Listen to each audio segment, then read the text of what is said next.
The sterile smell of rubbing alcohol and bleach hit me the second I sprinted through the sliding glass doors of the hospital. My phone was still damp from the sweat of my palms, displaying the frantic text message I had received from my neighbor just 40 minutes ago. Amara, the ambulance just left your house. They took Lily. I had been at a mandatory weekend seminar for my job, 3 hours away, and I had driven back at breakneck speeds, my heart lodged firmly in my throat. My 4-year-old daughter, Lily, was my entire world, a vibrant little girl who rarely even got a common cold. The thought of her in the pediatric intensive care unit made the world spin around me. I practically threw my driver's license at the receptionist, my voice trembling as I begged for her room number. When she gave it to me, I didn't wait for the elevator. I ran up the stairs, my boots echoing loudly against the concrete, my mind racing through a million terrifying scenarios. Had she fallen? Had she swallowed something? Where was my husband, David? Why hadn't he called me himself? When I finally reached the heavy double doors of the pediatric ICU, the silence of the floor was suffocating. I hurried down the long hallway, searching the digital screens outside each door until I saw her name, Lily Vance. My hand shook as I reached for the door handle, bracing myself to see my little girl hooked up to wires and monitors. But just as my fingers touched the cold metal, I stopped dead in my tracks. Through the small glass window of the room, I didn't hear crying or the hushed tones of worried doctors. Instead, I heard a sound that chilled me to the absolute bone. It was laughter. I looked through the glass. Lily was lying in the hospital bed, looking incredibly pale and exhausted, an IV line taped to her tiny arm, asleep under the heavy blankets. But sitting on the plastic chairs right next to her bed were my husband, David, and his mother, Evelyn. They weren't looking at Lily. They were huddled over David's phone, whispering to each other, and then, they both let out a soft, amused chuckle. David leaned back, a relaxed, smug smile on his face, while Evelyn patted his knee, looking completely at ease, as if they were enjoying a casual afternoon coffee rather than sitting in the intensive care unit next to a critically ill child. A sudden wave of white-hot fury rushed through my veins, displacing the terror. I flung the door open so hard it hit the wall with a loud thud. The laughter instantly vanished. David jumped slightly, his eyes widening in surprise, while Evelyn immediately adjusted her face into a mask of sudden, dramatic sorrow. "What is funny?" I demanded, my voice a deadly, trembling whisper as I walked straight toward them. "My 4-year-old daughter is in the ICU, and the two of you are sitting here laughing. What happened to her, David? Tell me right now." David cleared his throat, quickly putting his phone face down in his lap. "Amara, calm down, you're making a scene," he whispered defensively, glancing at the sleeping Lily.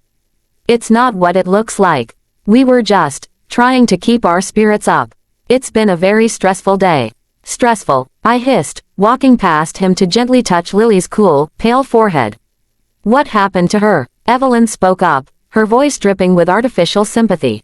"Oh, Amara, it was awful. Lily suddenly got so sick to her stomach after lunch. She was dehydrated, so David naturally called the ambulance. The doctors say it's just a severe case of food poisoning. It was just an accident. Anyone could have mistakenly left the mayonnaise out." I turned around slowly, staring at Evelyn, then at David. Something inside my brain clicked. Lily didn't eat mayonnaise. She hated it, and as her mother, I never kept it in the house. More importantly, David had a history of being incredibly resentful of my career.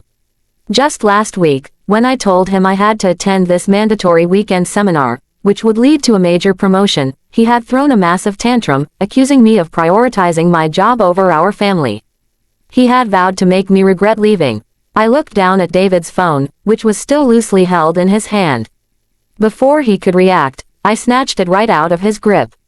"Hey, give that back," David snapped, lunging forward, but I stepped back, quickly unlocking the screen. Because we shared a family account, I knew his passcode. The phone was open to a text message thread between him and his mother from just an hour ago. My eyes scanned the messages, and my blood turned to ice. David had texted Evelyn. She dropped everything and is driving back now. "The promotion is definitely ruined. The doctors think it's just standard food poisoning from dinner last night." It worked perfectly. Evelyn had replied with a laughing emoji and the words, "Good. That will teach her to stay home where she belongs. Let me know when she gets to the hospital so I can act worried." They had intentionally poisoned my daughter. David had deliberately given Lily something to make her severely ill, purely out of spite, just to force me to cancel my seminar, ruin my career advancement, and bring me crawling back home. They had risked a 4-year-old girl's life for a sick, domestic power play, and then they had sat by her hospital bed laughing about how successful their plan had been. I looked up from the screen, the absolute disgust radiating from my entire being. David saw the expression on my face, and his smug demeanor completely vanished, replaced by a sudden, pale terror. Amara, listen to me, it was just a joke, it wasn't supposed to get this serious, we just gave her a little bit of. Shut up, I said, my voice completely devoid of emotion. I didn't argue. I didn't scream. The military precision I used in my daily life took over. I calmly walked to the patient wall phone, lifted the receiver, and dialed the hospital security desk.